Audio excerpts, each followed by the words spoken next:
Bonjour à tous, nous sommes en présence de Gwenaëlle, qui est une bénévole au conseil d'administration et une cofondatrice de ce tiers-lieu, le tiers-lieu à la halle de Clérac.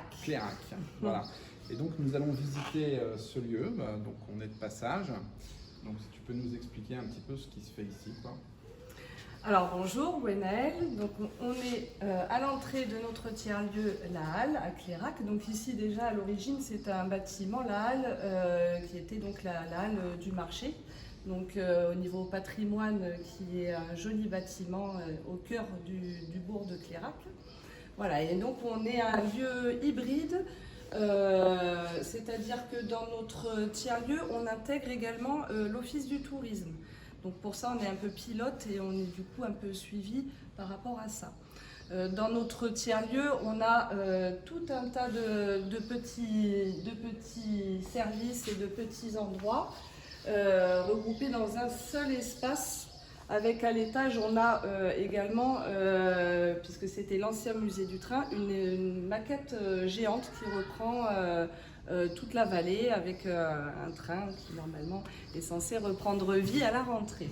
Voilà, donc si vous voulez entrer, je vais vous expliquer un petit peu. On a une partie café associatif ici. Donc on peut prendre son café, on peut venir utiliser la cuisine pour faire des ateliers pâtisserie. On a fait des cuisines du monde, donc tous les mois un pays mis à l'honneur pour présenter les cultures et fabriquer les repas ensemble. Donc tout ça c'est ouvert à tout le monde. On est en relation avec beaucoup de fermes avoisinantes puisqu'on a la richesse d'avoir beaucoup de petites fermes locales à proximité qui nous proposent donc leurs produits ici, produits locaux en vente.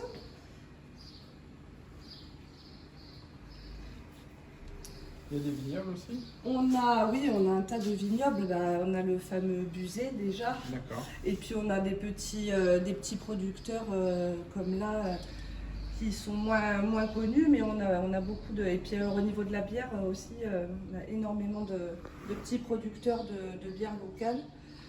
Voilà, il y a un petit peu de tout et donc on met en avant toute cette fabrication locale, et notamment là sur le mois à venir, on met en place un marché de producteurs où vont s'entremêler aussi les petits artisans locaux. Petits artisans qu'on met aussi en avant dans le sein du tiers-lieu par des petites fabrications type des attrape-rêves où on a des petits fabricants de bijoux, des couturières. Donc au travers des plannings d'animation qu'on met en place, on permet à tous ces gens qui ont des savoir-faire et des connaissances de se mettre ensemble et de partager autour de fabrication. On a aussi donc une partie expo. Donc tous les mois on a un exposant, donc ce sont des artistes locaux également qui viennent exposer leurs œuvres. Autour des vernissages et des vernissages, ça permet la rencontre de tous ces artistes locaux et puis d'exposer le travail aux habitants et aux touristes qui viennent dans notre local. Donc ici on a une partie tout simplement détente où les gens peuvent venir, on a la possibilité d'emprunter des livres, on a la possibilité d'emprunter des jeux, de s'en servir sur place, de venir tout simplement discuter, papoter, s'asseoir ensemble. On peut s'installer avec son ordinateur, voilà. L'idée c'est de toute façon de faire rencontrer les gens, quelles que soient les cultures, quel que soit l'âge, quelles que soient les conditions.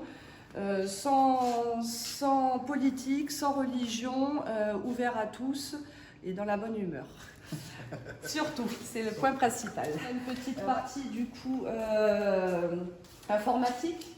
Donc on a la possibilité d'utiliser les postes et on a également une dizaine d'associations, dont par exemple Amical Laïque qui vient proposer des remises à niveau, par exemple pour les seniors en informatique. Puis on a d'autres associations, donc on a les amis de Clérac qui, eux, font des expos 2 fois l'année sur essentiellement le patrimoine de notre ville. On a ensuite les associations de danse, on a des associations de poker échecs, enfin on a un tas d'associations qui viennent proposer aussi leurs activités.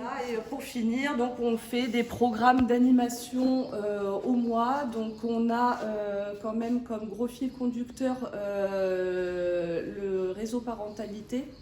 Donc on propose énormément pour les familles, les parents-enfants, autour de conférences, autour de spectacles, autour d'ateliers, autour d'animations, pour permettre aux gens, quels que soient leurs moyens, quelle que soit leur origine, de venir partager et d'offrir un peu de culture et de savoir-vivre à tout le monde.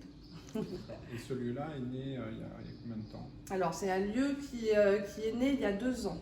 Donc au départ, c'est la mairie qui a rouvert le lieu avec une salariée. Et ensuite, on a monté l'association, nous, il y a 1 an et demi, donc au mois de janvier de l'année dernière. En intégrant une association qui était déjà sur place à Clérac depuis quelques années, qui fait essentiellement de l'événementiel, des concerts, l'Office du tourisme, donc la mairie et une 8aine d'habitants dont je fais partie. Et grâce à ça, on a monté cette association qui chapeaute le lieu. Et aujourd'hui, tout à l'heure on discutait de ça, sur le fait aussi que vous êtes associé à un collectif d'autres tiers-lieux ruraux, de manière à aussi partager à la fois chacun de vos expériences, mais aussi faire vivre l'animation dans tout le canton finalement, pour pouvoir amener une offre autre et pas forcément que l'été. Oui. Faire vivre, je dirais... On ne fait pas des animations que l'été, hein. Voilà. C'est à l'année. Tout à fait, mais c'est pour ça qu'il y a des gens qui peuvent comprendre que c'est ouvert là, il y a des animations parce qu'il y a des gens qui viennent et parce qu'en été il y a plus de monde. Mais, on a des différences d'animation du coup sur l'été, puisque forcément vu qu'on intègre l'Office du tourisme, on a quand même du coup aussi ce côté touristique à prendre en compte. Mais après effectivement dans le projet Fabrique du territoire et la mise en réseau des tiers-lieux, ce qui est intéressant, c'est que justement chaque tiers-lieu a sa spécificité et qu'on peut, en mettant en réseau et en lien toutes nos spécificités, nos savoir-faire, créer une vraie dynamique qui va beaucoup plus loin qu'une commune, quoi. C'est vraiment mettre en lien tout ça sur des territoires plus larges. Si tu pouvais nous expliquer un petit peu ton parcours qui t'a amené justement à co-créer ce lieu. Alors moi déjà, de par mon métier, je m'occupe d'adultes polyhandicapés. Donc moi j'ai déjà à cœur de faire se rencontrer les gens, puisque la population dont je m'occupe est une population un petit peu entre guillemets cachée, qui n'est pas à même de rencontrer les gens et de s'intégrer dans la société. Donc moi, le lien social pour moi, c'était vraiment la base de mes envies quand j'ai créé cette association avec les autres. Et puis justement rompre cette solitude, puisque en milieu rural, c'est vrai que vu que les commerces sont fermés, qu'il y a de moins en moins en fait de possibilités de se mettre en relation et de créer du contact, ce lieu-là permet justement à toutes les personnes, quels que soient les âges, les cultures, les conditions de vie, les ressources, de se retrouver et de renouer enfin contact. Malheureusement, c'est ce qui se perd.